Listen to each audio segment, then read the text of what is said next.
At midnight, ashes whisper promises of betrayal. Welcome to Marple Mysteries. I am your host, Harrington. Comment where you're watching from. Your voices keep this alive. Let's uncover the Pact. If you want to picture the start of this case, put yourself in our front room at 11 minutes past midnight. That's not a usual hour for the brownstone to be humming, unless Fritz has a late experiment simmering in the kitchen or Wolfe has been prodded by some irresistible book on orchids. This time, neither was true. I had been on my way to switch off the lights and make sure the lock was set when the doorbell rang. Now, I've had enough practice with doorbells at odd hours to know they don't signal routine social calls. This one, though, was sharp and insistent. A steady finger pressed and held, not the tap-tap of a timid visitor. I cracked the door. On the stoop stood a woman bundled in a grey coat, the hood tight enough to shadow her features. She carried under her arm a metal tin, scorched and dented as if it had survived a fire. Without waiting for my invitation, she slipped inside with the speed of someone determined to be across the threshold before she was told no. "Mr. Wolfe," she said, her voice low, "must hear me tonight. It cannot wait." I didn't argue. I've been around long enough to know when a stranger's got an urgency that won't be brushed off. Besides, there was a glint in her eyes that spelled trouble, and as you may know, trouble is practically my middle name. Upstairs, Wolfe had no doubt just finished his nightly ritual of beer and book. He wasn't fond of midnight callers, and I wasn't fond of delivering them. But I guided her into the office, making sure her tin stayed clutched to her chest like a newborn. Wolfe sat in his chair, as immovable as if he'd been carved there, his lips compressed to a thin line at the sight of her. He didn't like interruptions to routine, and midnight was high treason against routine. She didn't sit. She placed the tin on his desk, resting her hand on the lid as if afraid it might fly open on its own. "Inside," she whispered, "are the ashes of a pact, a contract burned tonight, and if it remains destroyed, 3 lives, including mine, will be ruined." I'll give her credit. That was a better opening than most clients managed in daylight. Wolfe steepled his fingers under his chin and said, "Pfui." "Ashes." "Yes," she answered. "But ashes can still betray." That got him. He leaned back, closed his eyes a moment, and breathed like a man resigning himself to an invasion. Then he opened them again, calm and sharp. "Madame, state your name, the nature of this pact, and why you must disturb me at so profane an hour." She drew in a breath. "My name is Claire Fenwick. The pact was between myself, a partner in an art gallery, and 2 investors. We burned it together tonight to erase certain inconvenient obligations. But I salvaged the remnants before they were cold. Someone will kill to ensure they're never seen again." Her hand pressed down harder on the tin. I could see Wolfe's nostrils flare at the mention of art. He wasn't immune to culture, though his taste stopped well short of anything that required leaving the house. His gaze lingered on her, then the tin, then back to her face. "Archie," he said quietly, "bring Miss Fenwick a glass of brandy, and fetch my notebook." That meant one thing. We were in. And just like that, the sanctity of the brownstone was cracked open, past midnight, by a woman who brought not a case file, not a crime scene, but ashes. I handed Miss Fenwick the brandy, though I wasn't sure she needed it. Her hands were steady as she lifted the glass, and her voice, while hushed, carried no tremor. Wolfe watched her as if she were an exotic insect that had wandered into his orchid rooms, undesired but potentially interesting. His gaze shifted back to the tin on his desk. He didn't reach for it. Wolfe never reached for anything that smelled of entanglement unless he was certain it could be controlled. "You burned a pact," he said slowly, his voice carrying that deliberate cadence of his. "It was a written document, signed." She nodded. "Yes. Each of us signed it a year ago. Tonight we agreed to destroy it. A fire in a hearth. but I could not watch it vanish entirely. I took what I could, the ashes that still cling to fragments of words. I was tempted to ask if she had a habit of rescuing trash from fireplaces, but Wolfe's tone kept me quiet. And this document contained what? Her eyes darted from Wolfe to me, then back again. A promise, an investment arrangement, and an understanding about a work of art. She paused, and her mouth tightened. A stolen one. That made me blink. Wolfe's brows rose, though only by a millimeter. The room thickened with the weight of that word. Stolen. You and your partners in theft? Wolfe asked. Not theft, she said quickly. Possession, custody. One of them stole it years ago, before I knew him. I only became entangled later when I agreed to use it as collateral. Her hand clenched around the glass. Tonight they insisted the pact be destroyed. But I know them. If the ashes are gone, they'll claim it never existed. They'll put the blame squarely on me. They'll ruin me. Wolfe's lips pursed. He closed his eyes as though weighing how far he'd allow this midnight intrusion to sink roots into his chair. I'd seen that look before. It meant his brain had already taken hold of the angles and wouldn't easily let go. Miss Fenwick, he said, what compels you to bring these ashes here? The police exist. Her answer was soft. Because the police would ask who stole the painting, and I will not survive that question. That put me in the middle of a silence so sharp I could hear the clock tick on the mantel. Wolfe opened his eyes again and spoke as if he were dictating an invoice. Archie, record her particulars. I pulled out my notebook. Claire Fenwick, she repeated, spelling it, giving her address uptown, her gallery on 72nd, her phone number. She was careful, precise, not spilling more than she had to. Wolfe drummed his fingers once on the arm of his chair. The pact was with 2 men? She hesitated, then said, 1 man. 1 woman. Gordon Vance, an investor, and Helena Dorrit, a collector. They brought me into it when the painting was already in their possession.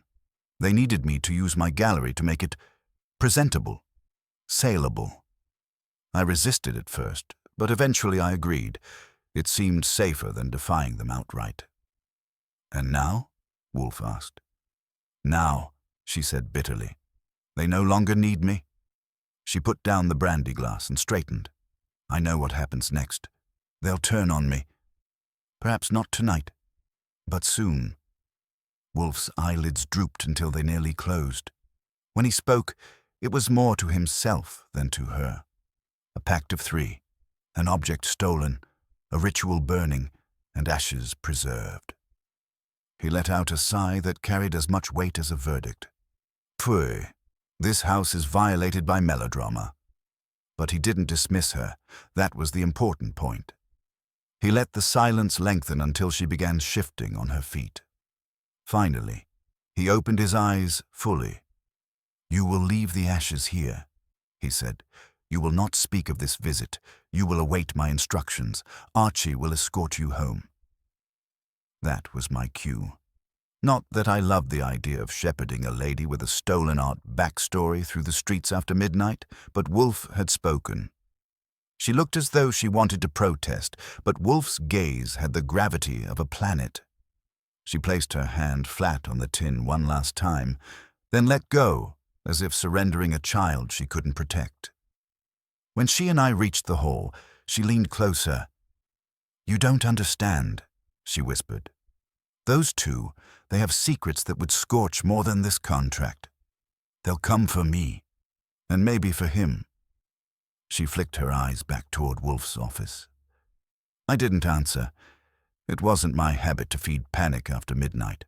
I got her out the door, flagged her a cab, and made sure she was in it before heading back. The office light was still on when I returned. Wolfe hadn't moved. The tin sat squarely on his desk as though it belonged there now. I dropped into my chair. You've got yourself involved. Midnight, ashes, a stolen painting. I hope you're happy. His eyes half closed again. Happy? Number but intrigued, yes. That woman believes she has placed her peril in my lap. In fact, she has placed in my lap an entanglement of human cupidity. It stinks. He reached for the bell cord and rang for beer. And just like that, the brownstone wasn't the brownstone anymore. A woman had brought the ashes of a pact across our threshold, and Wolfe had let them stay, which meant tomorrow we'd start seeing who else wanted them gone. The next morning began with Wolfe in the plant rooms, which meant I had the office to myself and the tin of ashes sitting on his desk like a guest who hadn't yet been introduced. Fritz brought me coffee and muttered something about the sanctity of the house being violated, which was the second time I'd heard that line in less than 12 hours. Fritz wasn't wrong. Wolfe could tolerate a client, but ashes in a dented tin. That was clutter, and clutter in the brownstone was the kind of sacrilege that made him prickly. I flipped open my notebook. Names: Claire Fenwick, Gordon Vance, Helena Dorrit. One gallery owner with nerves of steel, or desperation. One investor, which to my ear meant money with legs. And one collector, a word that covered sins ranging from hoarding porcelain figurines to stockpiling loot pried from temples. If Wolfe intended to move, he'd need more than names. He'd need leverage, and that meant I'd be earning my breakfast. At 9:30 sharp, Wolfe descended, fresh from his orchids. He gave the tin a glance that belonged on a man noticing mold on the curtains. He sat, rang for beer, and when Fritz brought it, Wolfe sipped and turned his eyes on me. Archie. The woman last night, Miss Fenwick. She was truthful. About being scared, yes, I said. About the rest, maybe. She was composed. People who are desperate usually leak a little. She held tight. Wolfe grunted. A discipline born of necessity. Phooey. She has tangled herself, and therefore us, in a scheme with scoundrels. You will see them. Begin with the investor. Money first, then acquisition. Which was his way of saying, go sniff around Gordon Vance. I pocketed my notebook and headed out, leaving Wolfe to his beer and his sulk about ashes. Vance's address was easy enough to track. One of those apartment houses that come with doormen whose eyebrows are trained to spot the difference between salesmen and insurance men. I gave my name, flashed a card, and was escorted up after a phone call that left me time to study the lobby's marble. Vance's place had the kind of view that made you think he didn't need to invest in anything but fresh air. He opened the door himself. Tall, narrow shoulders, hair combed so carefully it looked lacquered. His eyes were quick, weighing me the way some men weigh fruit before buying. You're Goodwin, he said. Fenwick's man. That stopped me. I hadn't told him my errand yet. I work with Nero Wolfe, I said evenly. The name landed. His mouth twitched. Not quite a smile, not quite a sneer. He stepped back, motioned me in. The living room had more glass and chrome than warmth.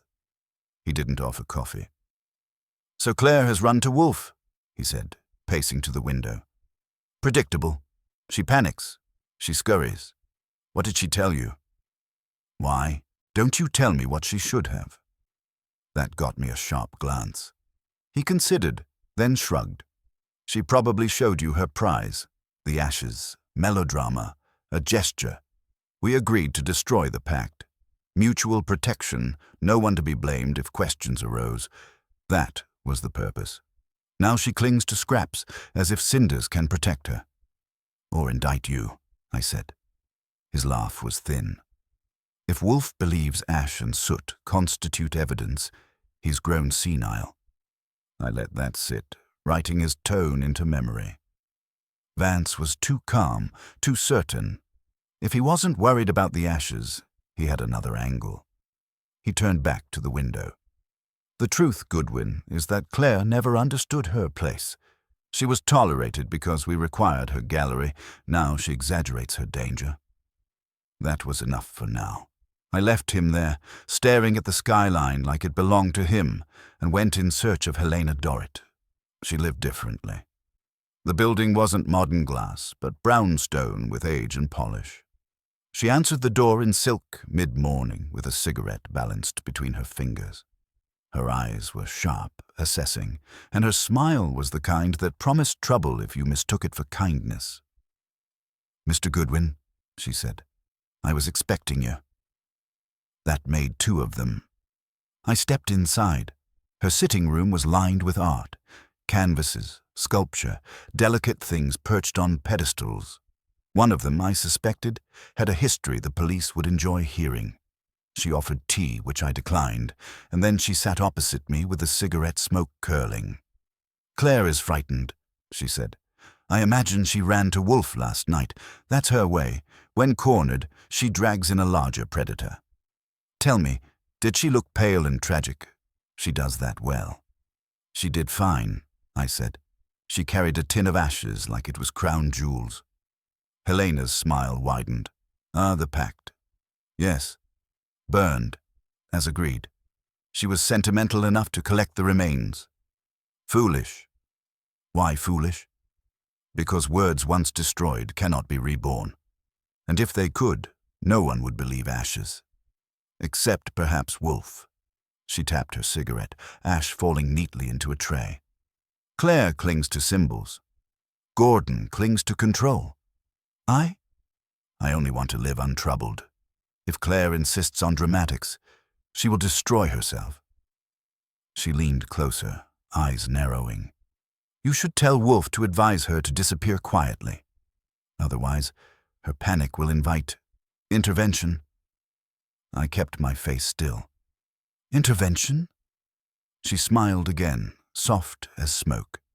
"Accidents, misfortunes. Life is full of them." When I left, the air outside felt cleaner. 2 interviews, 2 suspects who knew exactly what Claire had done before she told us, which meant she wasn't the only one with midnight nerves. Back at the brownstone, Wolfe listened as I gave him the rundown, eyes half closed, lips pursed. When I finished, he muttered, "Vance and Dorrit. They confirm her act, dismiss its significance, and yet both are aware of every detail. They are too well informed." He leaned forward slightly, which for Wolfe counted as a leap. "Archie, we are watched. Something has trespassed here already. Tonight it will show its hand." That was Wolfe's way of warning me to keep both eyes open.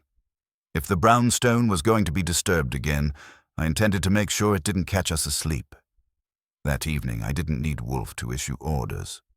When he announced that something would show its hand before long, he meant it, and I wasn't about to be caught napping.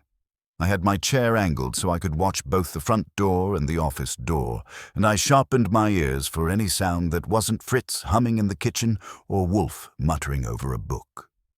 Wolfe himself didn't move beyond an occasional shift of his bulk or the lift of a glass of beer. He looked like he could have been carved from stone, but I knew better. Every small flicker of his eyelids meant the gears were turning. At 9:30 the bell rang, not the sharp, desperate ring we'd had the night before, but a single press, polite and firm. I opened the door to find Claire Fenwick again. This time she wasn't hooded in grey. She wore a dark dress and carried a small bag, and her eyes darted down the street before she slipped inside. "They followed me," she whispered, clutching the bag tight. "I had to make sure." "Followed you?" I asked. "A car, black sedan. It kept behind my cab from the gallery all the way to 35th Street. I got out early and walked." She looked at me, then toward the office. "Is he there?" Wolfe hadn't moved, but his voice floated out. "Bring her in, Archie." She entered, standing stiffly before his desk as though she had rehearsed the speech she was about to give. The tin of ashes was still exactly where she had left it, but now Wolfe shifted his gaze from it to the bag she carried.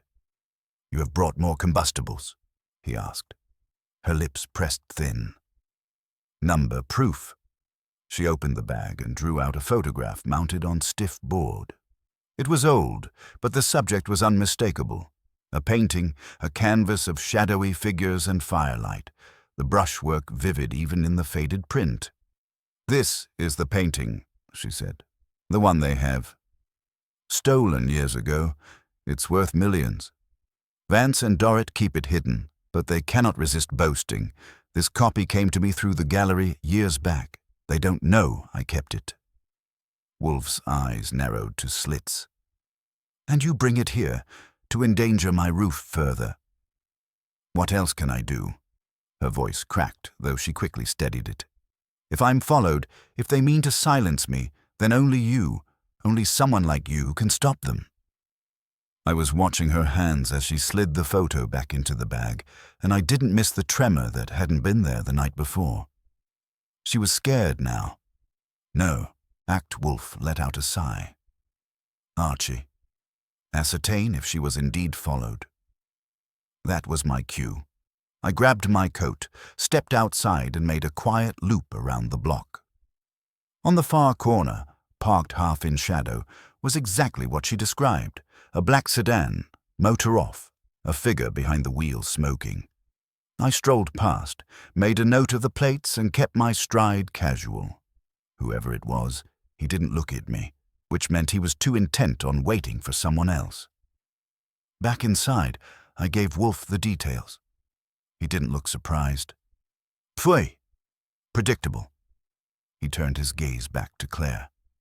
Madame, you have entangled me, willingly or not, in a sordid play of greed. You will not leave tonight. Fritz will prepare a room. Archie will ensure no one gains entry unobserved. The ashes and the photograph will remain here. She started to protest, but Wolfe's eyes stopped her cold. She nodded, almost grateful despite herself. An hour later, when the house had gone quiet, I heard it. A faint scrape, metal on wood, from the rear of the brownstone. I moved fast and silent down the hallway and into the kitchen, where Fritz's pots gleamed like an army on parade. The back door's lock had fresh scratches, tiny but new. Someone had tried, recently. I didn't open it. I checked the bolt, solid and firm, and then called Wolfe softly from the doorway. He came only as far as the hall, robes swishing. His eyes landed on the scratches. He didn't raise his voice. There, the trespass. Claire, drawn by the sound, appeared behind me, her face pale. They know I came here. Of course, Wolfe said calmly, and now they know where the ashes rest, which means they will act again, soon and more boldly. She looked as though she might collapse, but Wolfe only turned back toward the office. Archie, tomorrow you will visit the gallery. Observe who calls, who lingers, who questions after Miss Fenwick. We are pressed now, and it is my preference to press back. I closed the kitchen door and bolted it twice for good measure. Something had indeed shown its hand, just as Wolfe promised, but not with noise or spectacle. Just a few thin scratches, sharp enough to tell us someone had already tried to enter the brownstone. Whoever was out there hadn't given up on their midnight pact, and from the look in Wolfe's eye as he settled again into his chair, he had no intention of letting them succeed. Morning in the brownstone usually starts with the smell of Fritz's bread and Wolfe's orchids. This one started with Wolfe's voice calling me into the office before I'd had a chance to swipe butter across anything.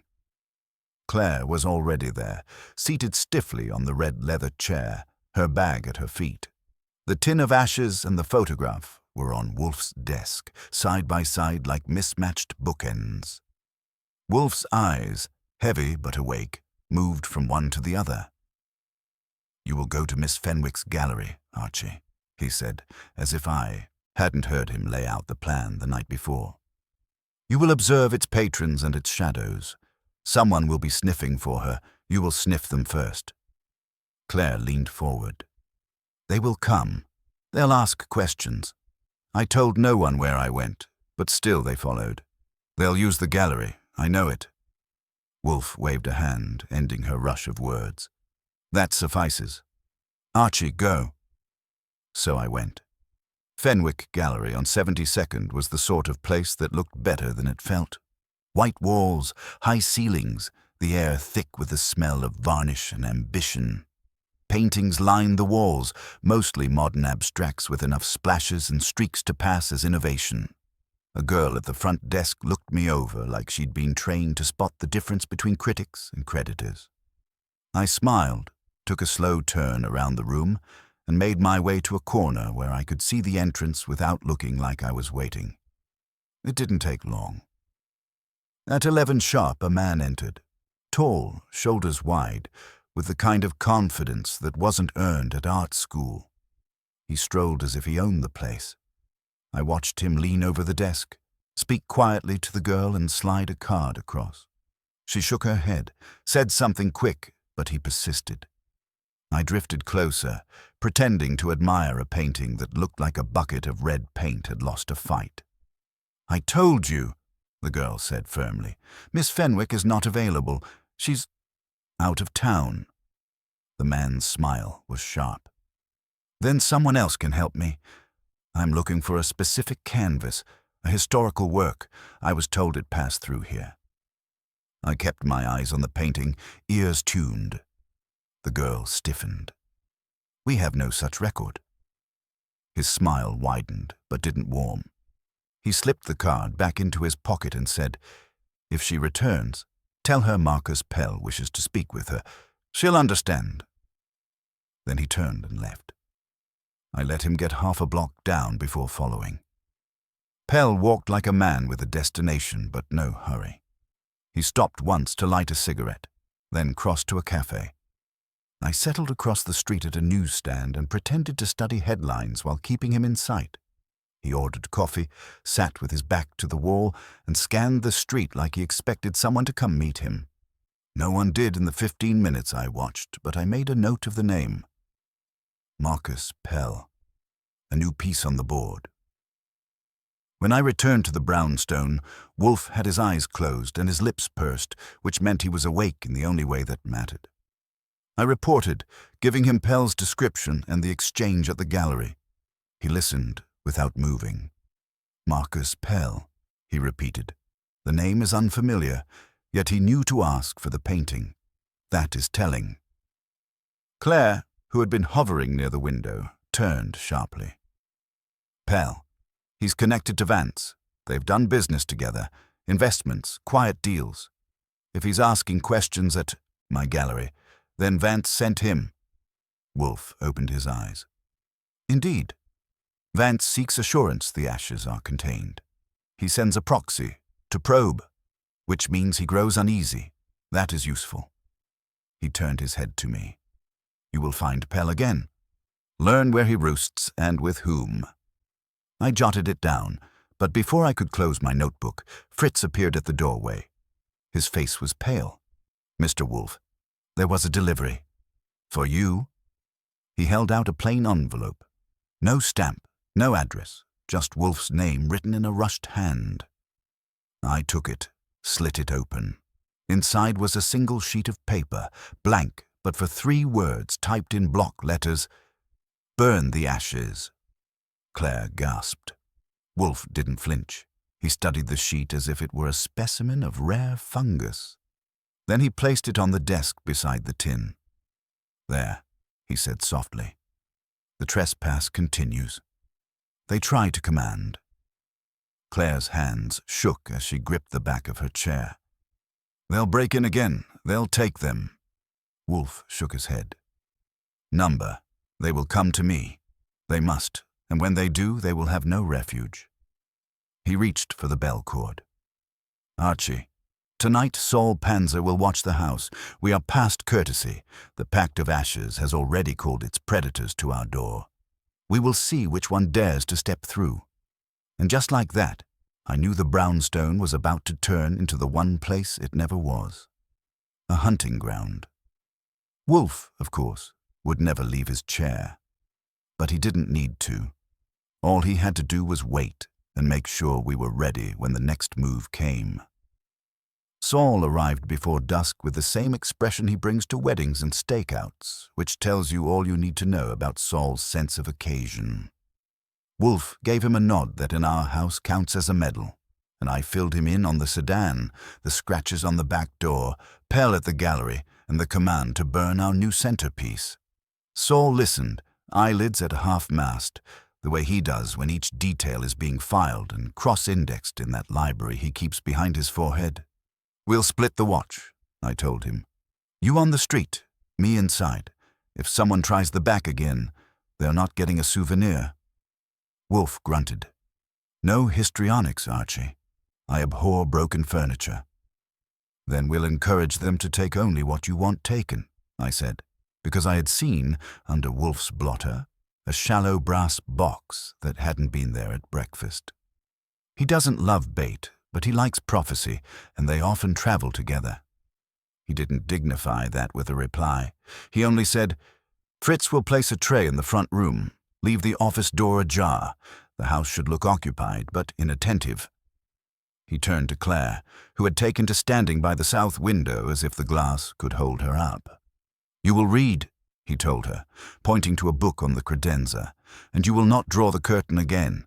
If you cannot simulate tranquility, at least avoid pantomiming fear." She managed a small nod.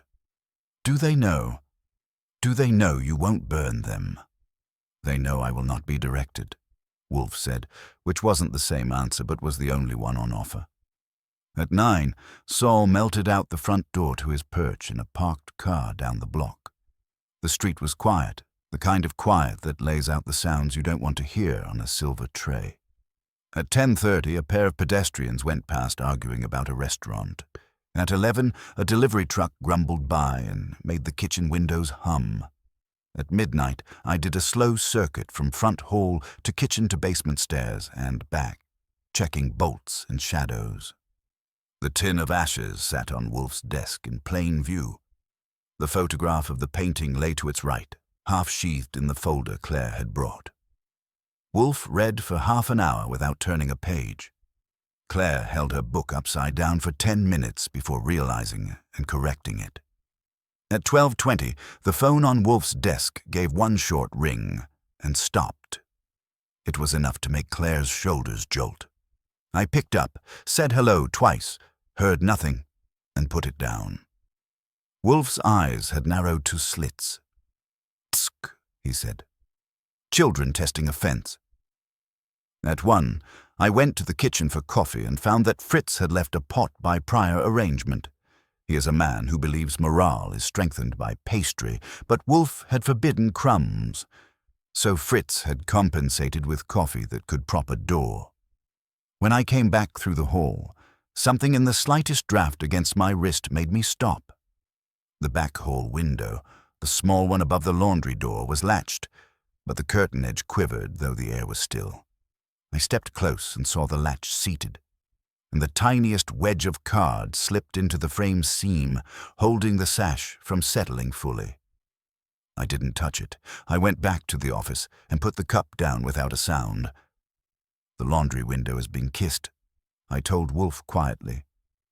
He didn't look up. "Then our guest is courteous." It was 5 minutes later when Saul's soft knock sounded. Not at the front, which would have woken the dead, but at the side service door off the kitchen. I went to him. He spoke in the low, dry tone he uses when the game is live. "Black sedan. 2 men. One waits in the car, engine off. The other came up the alley. He worked your window. He's lithe, favors the left leg. I've seen him walking earlier today near the gallery. That gait is his." The man's pale. "You're sure?" His overcoat seam is mended with a slightly darker thread at the right shoulder. Same coat. Saul's eye for seams makes you careful what you wear around him. I nodded and brought him in as far as the kitchen. "Positions," I said. "No noise unless they make it." We didn't have to be patient long. A careful scrape, the faintest, and the laundry door eased inward. A figure slid through, hat low, face a suggestion. He didn't pause. He knew the route. Through the kitchen, down the hall, then the smallest pause at the office threshold. I stood in the dark of the dining room doorway and watched him. Slow steps, no wasted motion, a hand that knew how to avoid rugs and squeaks. He turned his head once toward Claire. She held her book and did not breathe. Pell, because I was willing to take Saul's seam over any driver's license, slipped to Wolfe's desk, set down a soft leather pouch, and took from it a folded cotton cloth. He lifted the tin lid with the cloth and peeked. Then his hand drifted, not to the tin, but to the photograph. He slid the folder open with his cloth-wrapped fingers and examined the mounted print a few seconds longer than he had the ashes. I could not see his face under the hat, but I could feel the decision tighten in his shoulders. His hand reappeared, not with the tin, but with the photograph, which he slid into the pouch. The tin he adjusted 2 millimeters, put the lid back on, and glided away the way he had come. He was that good. If I hadn't been watching to the inch, I would have sworn he hadn't touched a thing. Saul ghosted after him as soon as he cleared the kitchen. I gave him a count of 10 and then followed to the back hall, just to be sure our latch was reset. The card wedge was gone. In the alley, a shadow moved, then the murmur of a car briefly catching its breath and dying as the ignition turned without starting the engine. They weren't leaving in a hurry. They were savoring their assurance. Back in the office, Claire finally breathed. "He took it," she whispered. "The photo." Wolfe closed his book as if a lecture had ended on time. "Yes. You knew he'd take that and not the ashes," I said. "Of course. The ashes are a totem. The photograph is information. It may bear a gallery stamp, an inventory number, a framer's mark, anything that could aid them in laundering provenance. A man sent to steal truly will take what can be used, not what can be burned." Claire's hands had started to tremble. "Then we've lost—" "Phooey," Wolfe said. "We have lost a prop. We have retained the play." He crooked a finger, and I slid open the bottom drawer of his desk. Inside, beneath a pile of invoices that need not concern the treasury, lay an identical mounted photograph. I raised an eyebrow. "When?" "Before dinner," he said. "I had Fritz fetch a photostat from Mr. Cohen's friends at the Gazette, who keep a competent machine for pasting plate proofs. You were occupied with doors." I swapped Claire's original into the safe and left this convincing trifle on my desk. "Our visitor has stolen a copy whose margin bears an invented stamp. If he presents it to his confederates, they will make moves based on a lie I provided. That will tell me which assumptions they favor." Claire stared at him as if he had just grown. "An extra chin." "You can do that. Trap them with a photograph." "I can," Wolfe said, "and have." He rang the bell. "Now we will wait for Mr. Panzer's report. The pressure rises, and therefore our advantage grows. Men who creep become men who hurry, and when they hurry, they trip." We waited 15 minutes that felt like 2 hours, until the side door tapped again. Saul came in with the same expression he had left with, which told me nothing until he spoke. They drove 2 blocks, then parked. Pell went into a building on 71st, rear entrance. The sedan circled, came back, shut off lights. The second man stayed with the car. The building is registered to a shell company tied to Gordon Vance. Wolfe's mouth twitched. "Ah." Saul added. Pell carried the pouch. He went up to the 3rd floor. No lights came on. "Good," Wolfe said. "They will confer. And they will choose between burning what they fear and selling what they covet. Either choice exposes them." He leaned back and closed his eyes.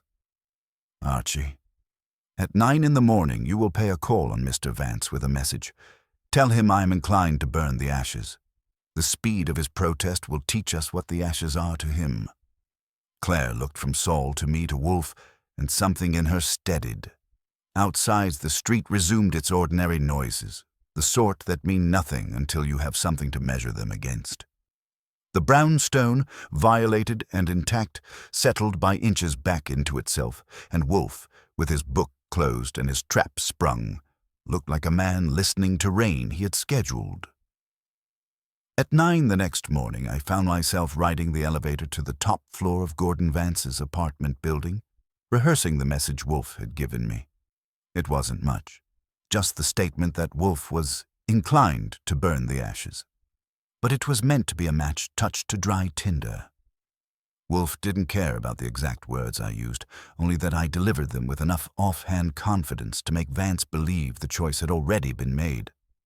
My job was to watch how fast and how far the man would jump. The door opened on a hallway thick with carpet and silence. Vance's apartment door was answered not by him, but by a man with a jaw like granite and a neck wider than his head. He asked my name, then vanished inside for a moment before swinging the door wider. Vance was waiting in the living room, tailored suit at 10 in the morning, tie knotted tight as though he expected to testify before a committee. He didn't offer me a seat. "Well?" he asked. I gave him Wolfe's line straight. "He told me to let you know he's inclined to burn the ashes.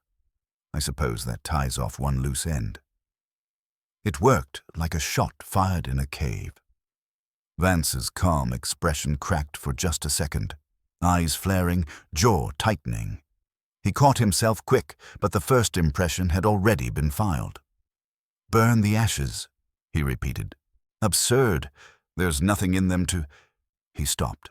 The pause was worth more than a signed confession. I leaned on it. "Then you don't care one way or the other?" His lips tightened. It would be unwise. Wolfe should not meddle with matters beyond his comprehension. That was plenty. I smiled, tipped my hat, and left him there with his tie choking him. In the elevator, I made a neat note. Vance jumped high and fast. Back at the brown stone, Wolfe listened with his eyes half shut.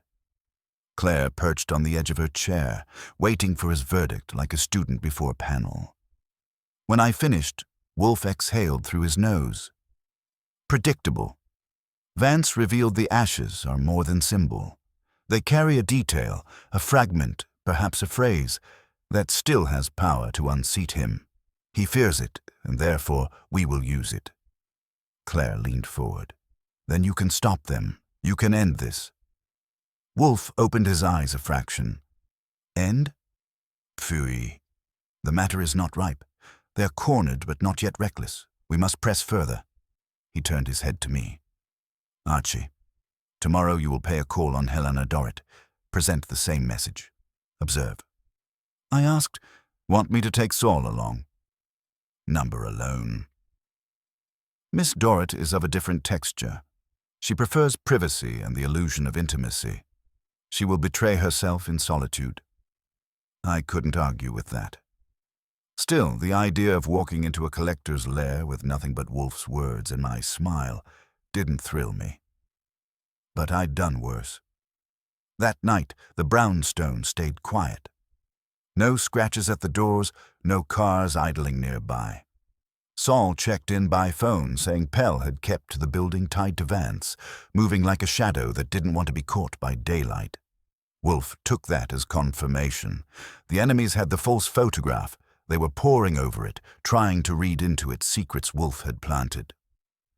The next morning, I went uptown to Helena Dorrit's brownstone.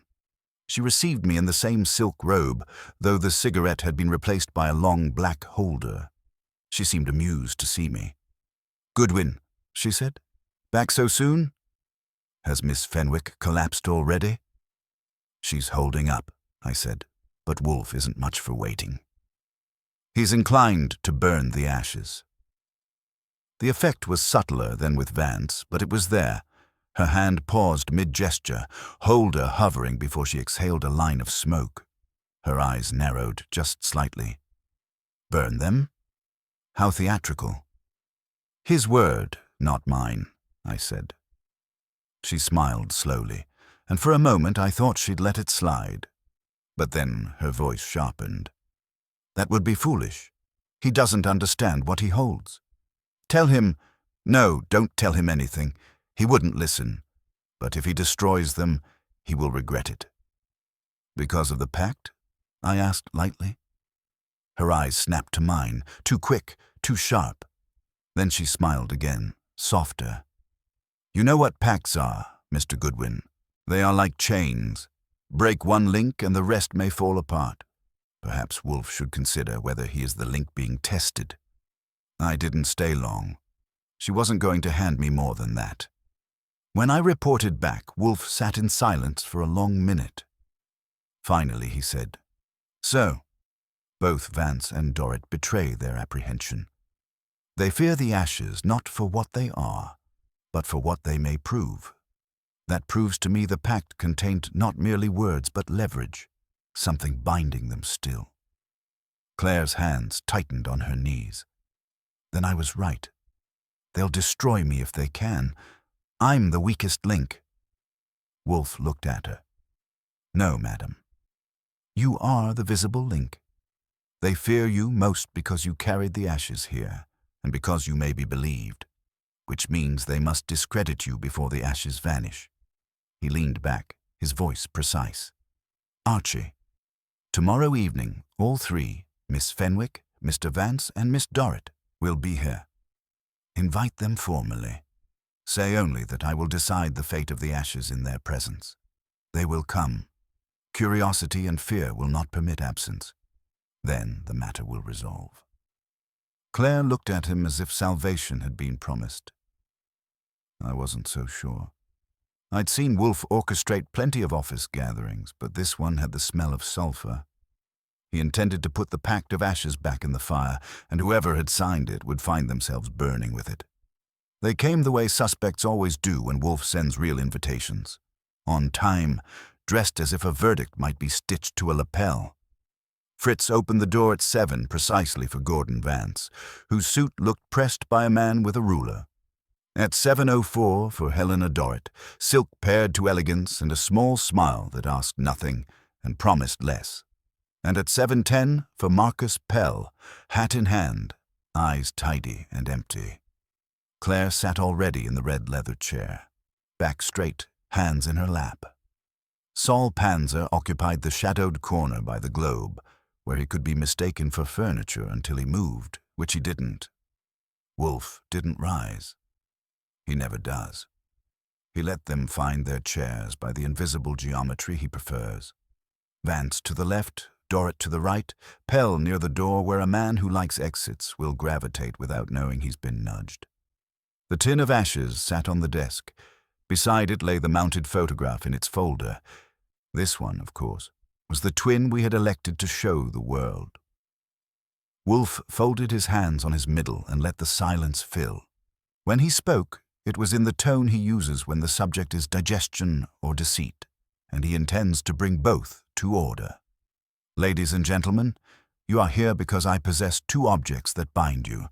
One is merely suggestive." He tapped the tin with a forefinger. "The other is informative."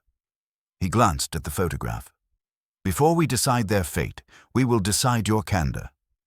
Vance tried for crisp. "This is unnecessary. There is nothing to decide. If Miss Fenwick has told you fairy tales—" "Pooh," Wolfe said mildly. "Mr. Vance, you will refrain from adjectives. Miss Dorrit?" Her smile edged a notch. "I admire your theater, Mr. Wolfe, but I dislike being summoned." "You dislike being surprised." Wolfe turned his head a degree. "Mr. Pell?" Pell's eyes flickered once to the photograph and away. "I'm here to observe." "Excellent," Wolfe murmured. "Observation is curative." He closed his eyes for a beat, opened them again, and addressed the room. "The pact you three burned last night, yes, Miss Dorrit, please don't bother to object, contained a clause whose residue remains in that tin.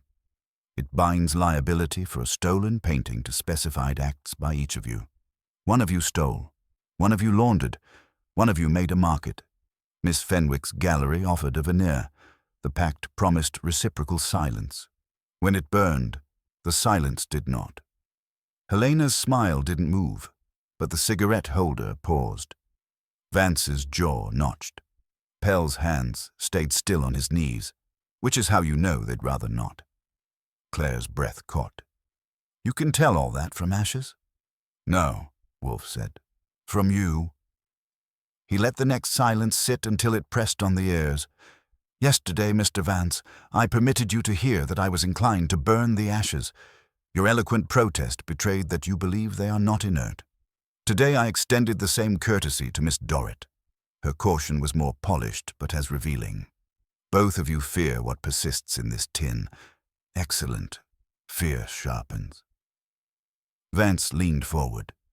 If you intend to taunt, we can leave. You can, Wolfe said, but you will not. The person who sent a typed command to my door, burn the ashes, will want to hear whether I obey, and the person who trespassed here and stole a photograph will want to know whether he has indemnified his principals or incriminated them. Pell looked at the floor. Vance glanced at him and back at Wolfe. If someone broke into your house, you should call the police. I will, Wolfe said, if deprived of choice. The police, when they come, will find a woman who delivered to me the remains of a pact she did not write, a note typed on a machine whose worn E aligns with samples from your secretary, Mr. Vance, and the outline of a laundering scheme that leads through a shell company registered to your address. But I am not yet summoning Inspector Kramer. I prefer to preserve appetite until a proper course is served. I watched Vance try to swallow air that didn't want him. He rallied. This is absurd. It's practical, Wolfe said. We will have brevity. Each of you will tell me, succinctly, why I should not destroy the ashes in your presence. He looked to Vance first. Vance was ready with defiance and found it didn't fit. Because there is nothing to be gained by theater, he said, and heard the wobble himself. If there is any phrase preserved, it is meaningless without signatures. Wolfe's eyelids sank. You hope, Miss Dorrit. She exhaled smoke as if releasing an opinion. Burn them, if you like. It will change nothing, but if you do, you will lose your only leverage, Mr. Wolfe, and men who trade leverage for spectacle go hungry. Wolfe considered that with a small tilt of the head that, in his language, meant credit granted. Mr. Pell kept his eyes on his hands. I don't advise anything, he said softly. An omission, Wolfe murmured, is sometimes consent. Claire had been gripping her chair arms hard enough to blanch her knuckles. Wolfe turned to her last. Miss Fenwick. She managed steadiness. If you burn them, I have nothing. If you keep them, I have maybe a day before someone tries again to take them. I don't know what you should do. Ah, Wolfe said. At last, truth without embroidery. He reached for the tin, not to open it, but to rest his palm on the lid. You will all attend. I will take a pinch. He lifted the lid, extracted with thumb and forefinger a few curled black flakes, and set them in an ashtray. Fritz had placed a matchbox on the desk. Wolfe struck one and touched it to the powder. The pinch glowed, then withered, releasing a faint ghost of paper and old ink. There was no drama to it, which was the point. Vance's shoulders twitched so slightly you had to know him to see it. Dorrit watched as if at a play whose ending she already knew. Pell didn't move at all, which is how you know he ached too. Wolfe let the last ember die. The ashes are, to you, emblem and threat.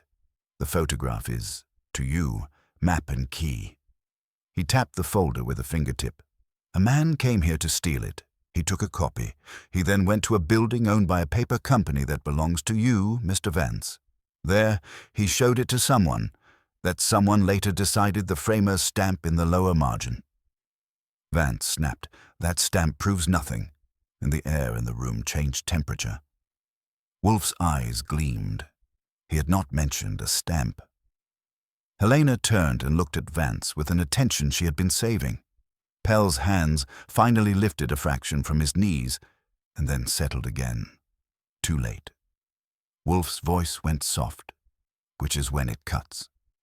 Yes, the stamp proves nothing, because it does not exist. Not on the object he took from my desk. He looked at Pell. You, however, examined my desk copy with a cloth in your hand, as men do who avoid leaving oils. You will recall there is no stamp, only a margin. The object you carried to that meeting bore a different mark, and when you returned to report, your principal condensed your lie into a reflex. No one breathed for a count of 3. Wolfe closed the tin and set it back in place. Good. Now we have Enough. He settled deeper into his chair. You will return tomorrow evening at 7. Bring the painting. In the presence of all, I will deliver my conclusion and the disposition of these ashes. If you fail to bring it, I shall instruct Inspector Kramer to come instead. He prefers punctuality. Helena stood first, smoothing silk as if clothing could erase implication. You are confident, Mr. Wolfe. I'm hungry, Wolfe said. Confidence is derivative. He flicked his eyes to Vance. Mr. Vance, tell your hands they can stop clenching. Vance realized then what his fingers had been doing and unhooked them, a shade too late for dignity. Pell rose without looking at anyone. Claire stayed seated until Wolfe inclined his head, and then she stood because permission had been granted. When the door closed behind them and Saul's shadow detached to follow, Wolfe eased a breath. He gazed at the tin as if it might purr. Archie, he said, tomorrow we dine at 8. Because you'll be finished at 7:15? I asked. No. His eyelids lowered, satisfied. Because by 8, the appetite will be moral as well as culinary. And that is rare enough to deserve decent sauce. The next morning, Wolfe spent longer than usual with the orchids. That was his way of saying he was already working the case, though his hands were brushing pollen instead of paper. When he came down for lunch, the tin of ashes remained where it had been, but now the duplicate photograph was gone, tucked away in his safe. Claire had breakfasted in silence, her nerves drawn so taut she looked ready to snap if anyone tapped her shoulder. She tried once to ask Wolfe what would happen that evening, but he only lifted his hand and said, "Pfui, wait," which, to Wolfe, is the entire gospel. By mid-afternoon I had my assignments. Saul would watch Vance's building, Ori would take a turn outside Dorrit's brownstone, and Fred Durkin would keep an eye on the gallery. Wolfe's instructions were crisp. If either Vance or Dorrit made a suspicious trip before 7, note it, follow if safe, but report by 6:30. Wolfe wanted them in his office with the painting, not slipping into storage basements or private vaults. At 5, I made the mistake of asking if Wolfe really believed they'd show up carrying a stolen masterpiece like it was a roast chicken. He didn't look up from his beer. They will bring it, he said, because they fear one another more than they fear me. Fear among Confederates is the only solvent stronger than greed. At 6, Saul phoned in. Vance had left his apartment carrying a long, flat case, the kind that could cradle either an oil painting or a set of golf clubs. Given Vance's expression, Saul was willing to bet on the painting. Ori reported that Dorrit had not left her house but had received a visitor, Marcus Pell, who stayed 15 minutes before leaving empty-handed. Fred's news was thinner. No one had approached the gallery. Wolfe listened, nodded once, and said, "They will arrive." At 7 precisely, the bell rang. Fritz admitted them in sequence. Vance, with the long case, jaw tight as wire. Dorrit, composed but with eyes that gleamed too brightly. Pell, whose calm looked more practiced than genuine. Claire sat again in her place, smaller now against the red leather, while Wolfe reigned behind his desk, hands folded across the equator of his waistline. Vance set the case on the carpet, unsnapped the latches, and lifted the lid. There it was. The painting, canvas dark with age, figures caught in a swirl of firelight, brushstrokes bold enough to hum under the lamplight. Even I, no critic, felt the weight of it. Claire made a small sound in her throat, half awe, half terror. Wolfe leaned forward half an inch, which in his language was rapture. "Yes," he said softly. "At last, we address substance." Dorrit flicked ash delicately into a tray. "Satisfied?" "No," Wolfe said. "Prepared." He let the silence grow until even Pell shifted in his chair. Then he began, not loudly, but with the cadence of a man delivering judgment to a captive audience. "This painting was stolen from a collector in Madrid 8 years ago. Mr. Vance acquired it through a broker who has since disappeared. Miss Dorrit concealed it within her collection under false provenance. Miss Fenwick was enlisted to use her gallery as a laundering conduit. Catalogue entries, appraisals, whispered offers to private buyers. The pact you signed distributed responsibility in equal thirds. If one were accused, the others would corroborate, and the circle would hold. You thought fire would erase the pact. Instead, it illuminated it. Vance stiffened. These are wild allegations. Fui, Wolfe said, cutting him like a cleaver. Last night, you betrayed yourself by objecting to a stamp that exists only in your imagination. You revealed you had examined a false copy and thought it genuine. The panic in your interruption was the honesty you tried so hard to avoid. Dorrit's eyes narrowed, though her smile held.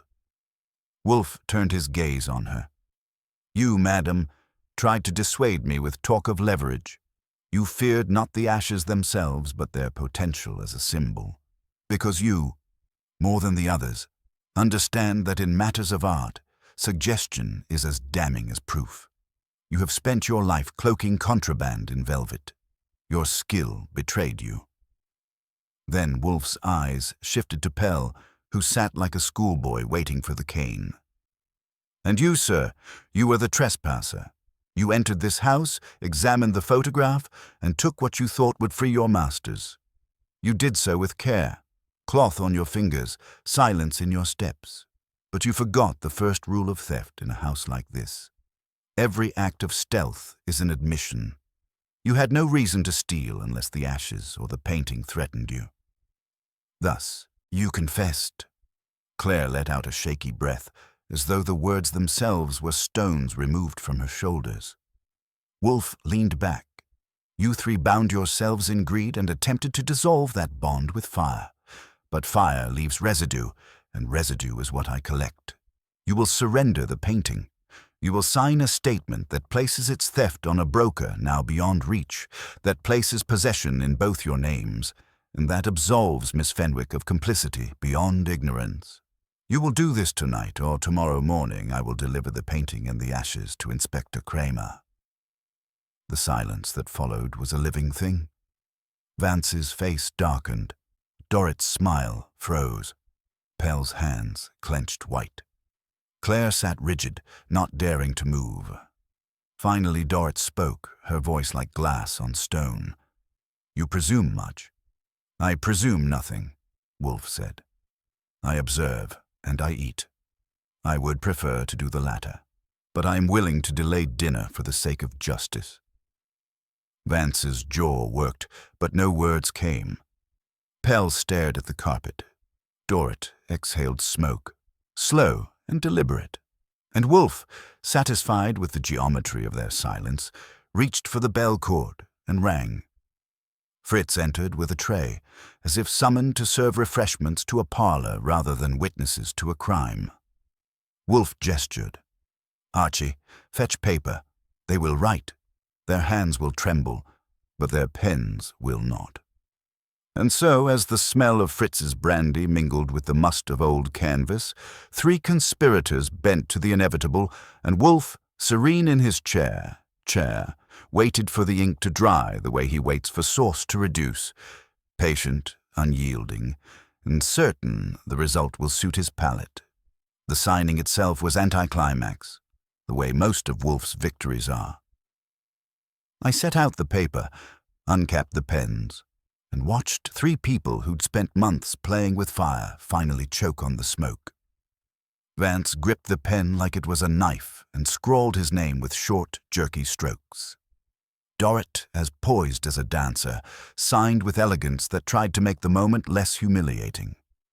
Pell hesitated longest, eyes flicking to Wolfe as if a reprieve might still arrive, then bent and wrote his name as though each letter cost him blood. Claire sat taut, staring as if the sound of their pens might shatter her. When the last page was signed, I gathered them up and slid them into Wolfe's drawer. That was that, the case reduced to ink and paper, but Wolfe, never one to leave a table half cleared, had more to say. You will leave the painting here, he told them, voice level, hands folded.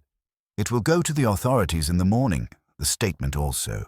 If you imagine you can retract or revise, You deceive yourselves. The ashes," he touched the tin lightly, "are irrelevant now. I keep them as condiment, not entree."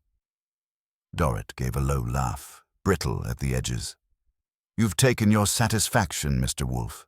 What keeps us from walking out of here and telephoning our lawyers?" Wolfe's eyes didn't flicker. "The presence of Archie Goodwin and Saul Panzer, who will testify to the break-in, the knowledge that the police are only a call away, and the certainty that publicity will devour you faster than litigation will shield you. You are dealers in secrecy. Exposure is death. I have exposed you enough to hold you still." Vance muttered something under his breath, but it died when Wolfe raised an eyebrow. Pell kept silent, as if hoping silence might still erase him. Wolfe dismissed them with the faintest tilt of his head. Fritz, who can usher people out with more dignity than they deserve, appeared to conduct them to the door. The long case remained on the carpet, heavier now with its truth. When the door clicked shut behind them, Claire let out a sob that startled even herself. She pressed her hand to her mouth, eyes wide, as if permission to breathe had only just been granted. Wolfe regarded her with that cool detachment of his, the kind that looks like cruelty until you realize it's discipline. "You are intact," he said. "That is more than you expected." She managed a nod. "You saved me." "Pfui, I saved order. Your plight was incidental." She gave a faint smile, half gratitude, half exhaustion. "Then thank you for saving order." Wolfe harumphed and reached for the bell cord. Fritz entered at once, as if rehearsed, bearing a platter that steamed with something aromatic. Wolfe gestured toward the dining room. "You will eat. Anxiety starves the body. Go." Claire hesitated, then let Fritz lead her out. The office fell quiet again, save for the ticking of the mantel clock and Wolfe's measured breath.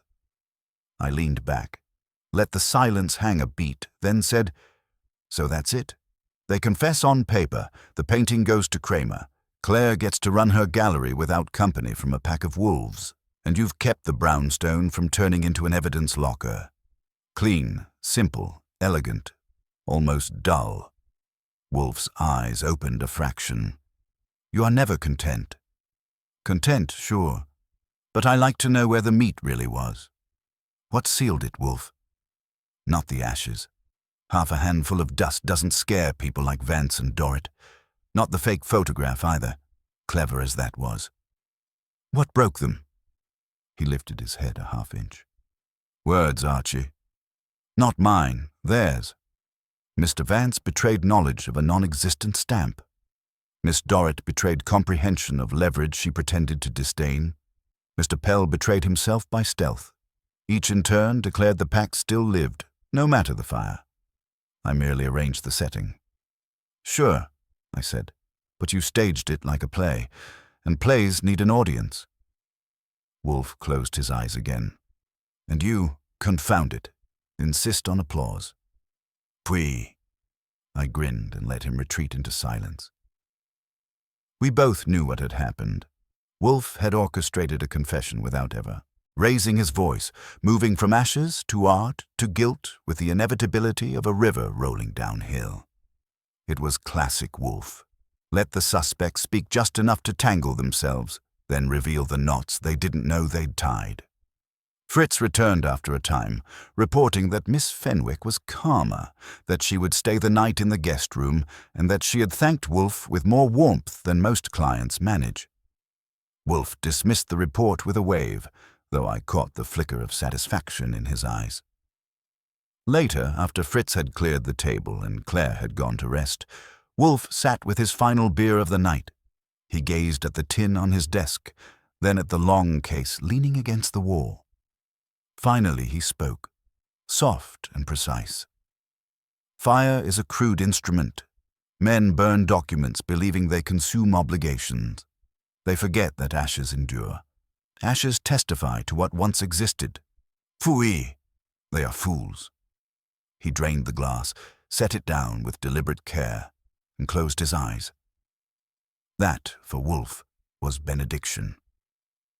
I shut the lights, checked the bolts one last time, and left him there, serene among his relics. In the morning, Kramer would pound at the door, fuming about Wolfe holding back evidence until it was neat enough to gift wrap. The papers would run small headlines about a recovered painting, a quiet scandal hushed before it spread.